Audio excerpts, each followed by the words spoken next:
السلام علیکم، آپ دیکھ رہے ہیں ریئلٹی ناؤ، میں ہوں علی سرور۔ سب سے پہلے لاکھوں کروڑوں اربوں درود و سلام حضور اکرم صلی اللہ علیہ وآلہ وسلم کی ذات اقدس پر۔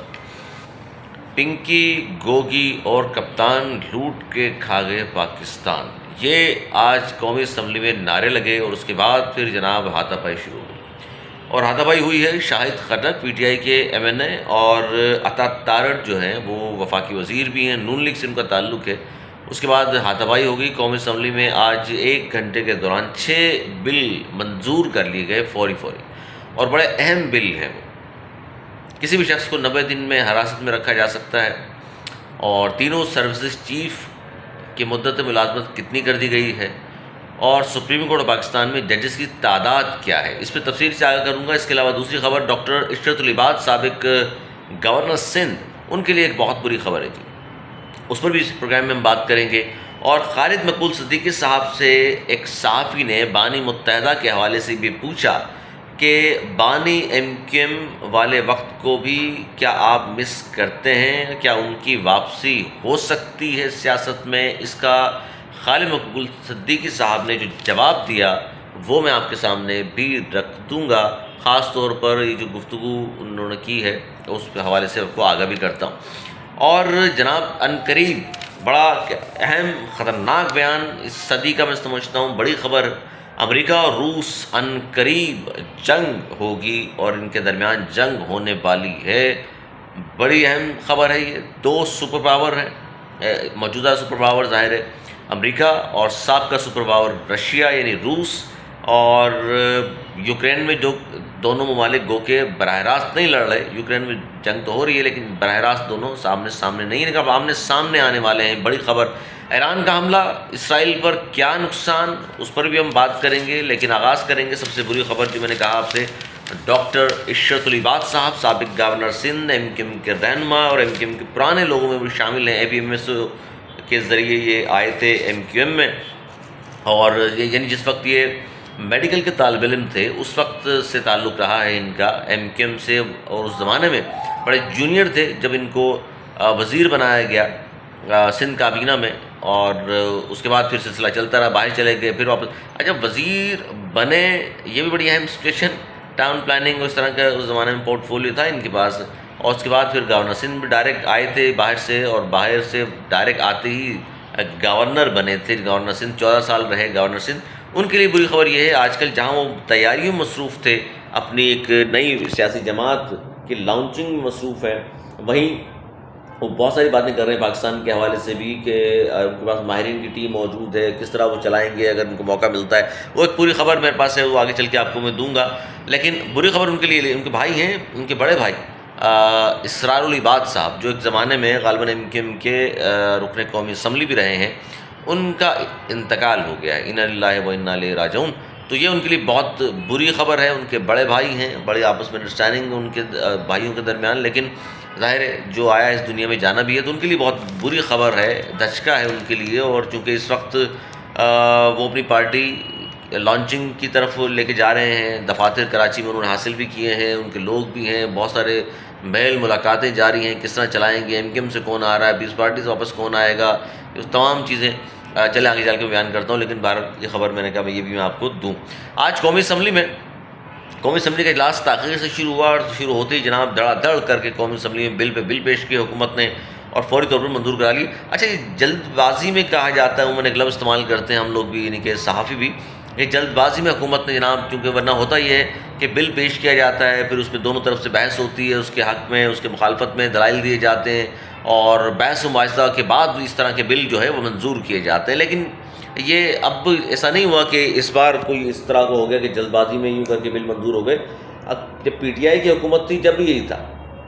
کہ جناب ایک دن میں 60 بل منظور کرائے گئے تھے، وہ بھی دن ہمیں یاد ہے۔ لیکن بہرحال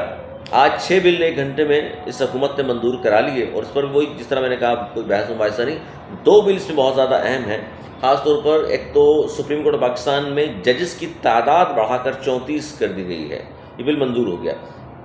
یعنی کہ اب اس کا آپ حکومت یہ موقع پیش کر رہی ہے کہ تعداد بڑھانے سے فائدہ یہ ہوگا کہ جو کیسز پینڈنگ کیسز ہیں وہ جلدی ختم ہوں گے، اور پھر ہم نے آئینی بینچز بھی تو بنانے تھے، جو آئینی عدالتیں بننی ہیں، تو یہ ان کا موقف ہے، لیکن اس پر اعتراض کر رہے ہیں وکلا برادری۔ اب وکلا برادری بھی چونکہ تقسیم کا شکار ہے، دیکھتے ہیں اس پر وہ کیا ریئیکٹ کرتے ہیں، کیونکہ جج کی تعداد بڑھانے کا مقصد یہ ہے کہ اپنے من پسند ججز کو لایا جائے گا عدالت میں، اور وہاں من پسند فیصلے کے لیے یہ سارا کچھ کیا گیا۔ اچھا، ایک اور بل منظور ہوا ہے، وہ ہے جی تینوں سروسز چیف یعنی نیوی، آرمی، ایئر فورس، ان کی مدت ملازمت جو ہے اب 3 سال ہوا کرتی تھی، بڑھا کر کے اب 5 سال کر دی گئی ہے۔ یہ بل بھی فوری منظور ہوا ہے۔ اچھا، اب آ جائیے بانی متحدہ کی خبر کی جانب۔ بانی متحدہ کے حوالے سے ایک سوال پوچھا گیا ڈاکٹر خالد مقبول صدیقی صاحب سے، اور سوال یہ تھا کہ جی بانی ایم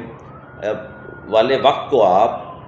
کیا مس کرتے ہیں اس وقت کو، یا ان کی واپسی ہو سکتی ہے؟ اس میں خالد مقبول صدیقی صاحب نے جو جواب دیا وہ یہ تھا کہ جناب 2 باتیں ہیں، ان کا دور ہی ہمارا دور تھا۔ خالد مقبول صدیقی صاحب فرما رہے ہیں بانی متحدہ کے حوالے سے، ان کا دور ہی ہمارا دور تھا، انہوں نے ہمارے لیے بہت کیا، لیکن ہم نے بھی پوری جوانیاں انہیں دی ہیں، یعنی انہوں نے اگر ہمیں بہت کچھ دیا ہے تو ہم نے بھی اپنی پوری جوانیاں، زندگیاں لگا دی ہیں ان کے اوپر، اور انہوں نے یہ بھی کہا کہ انہوں نے ہمارے لیے بہت کیا۔ اس کے علاوہ انہوں نے یہ بھی کہا کہ ان کی محبت میں، عقیدت میں قربانی دینے میں، ان کی محبت عقیدت میں قربانی دینے میں قوم نے جس طرح ساتھ دیا، کسی بھی قوم نے اپنے لیڈرشپ کا اس طرح ساتھ نہیں دیا ہے۔ خالد مقبول صدیقی صاحب فرما رہے ہیں، اور وہی کہتے ہیں کہ جی لیڈرشپ کا اس طرح ساتھ کسی قوم نے اور نہیں دیا جتنا ہماری قوم نے ان کا ساتھ دیا ہے، لیکن ہم نے بھی اور کارکنان نے بھی پوری جوانیاں ان کو دے دی، ان کی نظر کر دی، ان کی تحریک کی نظر کر دی۔ تو یہ کہنا کہ جی انہوں نے نماز دیا، کسی کو ایم پی اے بنا دیا، کسی کو MNA بنا دیا، کسی کو سینیٹر بنا دیا، کسی کو میئر بنا دیا، کسی کو مشیر بنا دیا، تو وہ گو کہ ٹھیک ہے انہوں نے بہت کچھ کیا، لیکن ہم نے بھی تو پوری جوانیاں ان کو دے دی، پوری زندگیاں دے دی، تحریک کے لیے وقت کر دی، ان کے لیے اتنا کام کیا ہے۔ اور پھر ان سے پوچھا گیا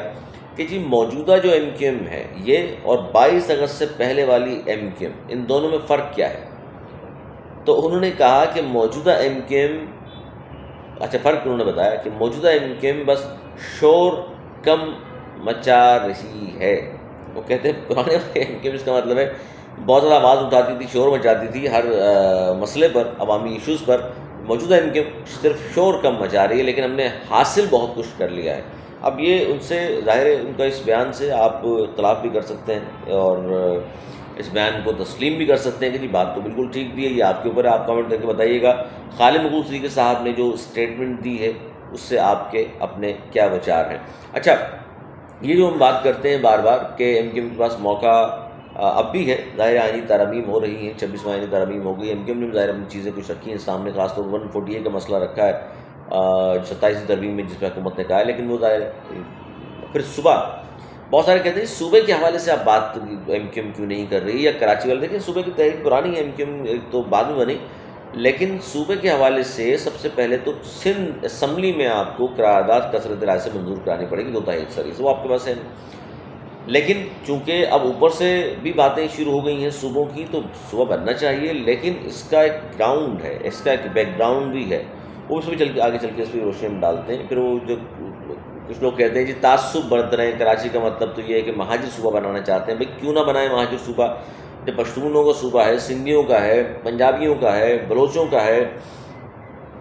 اور تو پھر یہ بھی تو قوم ہے نا بھائی، تو بننا چاہیے۔ اور ہم تو یہ کہتے ہیں پورے پاکستان میں جس طرح سرائکی چاہتے ہیں صوبہ بنانا، ان کو بنا کر دے دیں، اور ہند کو بولنے والے یعنی ہزارہ والے صوبہ بنانا چاہتے ہیں ان کو بنا دیں۔ مذائقہ کیا ہے، دنیا بھر میں اتنے سارے ممالک ہیں جن میں صوبوں کی تعداد 20، 25، 30 بھی ہے، اور ہمارا ملک ماشاءاللہ آبادی بڑھ کر 25 کروڑ پر پہنچ گئی ہے، تو اچھی بات نہیں ہے کہ اس طرح کے انتظامی یونیورسٹی کم از کم بنا دیں آپ، لیکن اس پہ بہت سارے لوگ کا اعتراض ہوتا ہے۔ اچھا جی، یہ جو میں نے وہ روس والی خبر رہ جائے گی، اعلان جنگ والی، اور ایران کا جو حملہ ہے اسرائیل پر کتنا نقصان ہوا، چلیں اس پر بھی آگے تفصیل۔ لیکن آج کل کا جو دور ہے وہ جس طرح پہلے بھی ہوا کرتا تھا، یہ جو جاسوسی خاص طور پر اسرائیل والے اور دیگر ممالک بھی کراتے ہیں، تو یہ دیکھیے آپ کے نیتن یاہو کہا جاتے ملنے گئے بورس جانسن سے،